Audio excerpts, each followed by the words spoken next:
Okay, sasa hapa nitaenda kuwataja aina za wanawake ambao ni ngumu sana kuweza kushika ujauzito. Kwanza kabisa ni yule mwanamke ambaye hedhi zake zinakuwa zinarukaruka, yaani mwezi huu ameingia period, halafu mwezi ujao unapita hajaona period kabisa.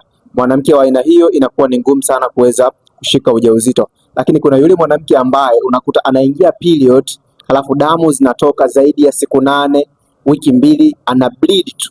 Mwanamke wa aina hiyo inakuwa ni ngumu sana kuweza kushika ujauzito.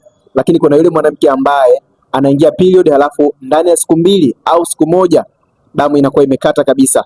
Mwanamke wa aina hiyo inakuwa ngumu sana kuweza kushika ujauzito. Lakini kuna yule mwanamke ambaye ana uzito wa kupitiliza. Hapa nazungumza na wale wanawake ambao wana uzito kuanzia kilo 80, 90, wengine mpaka 120.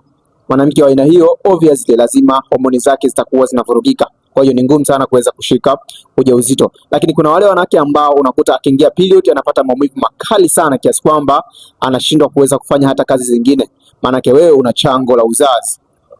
Lakini mwanamke mwingine ni yule mwanamke ambaye akiingia period damu zinazokuwa zinatoka ni damu nyepesi sana kama matone matone ya maji, au zinakuwa damu nzito, yani mithili ya mabonge mabonge ya damu kama maini maini hivi yenye rangi nyeusi. Inakuwa ni ngumu sana kuweza kushika ujauzito.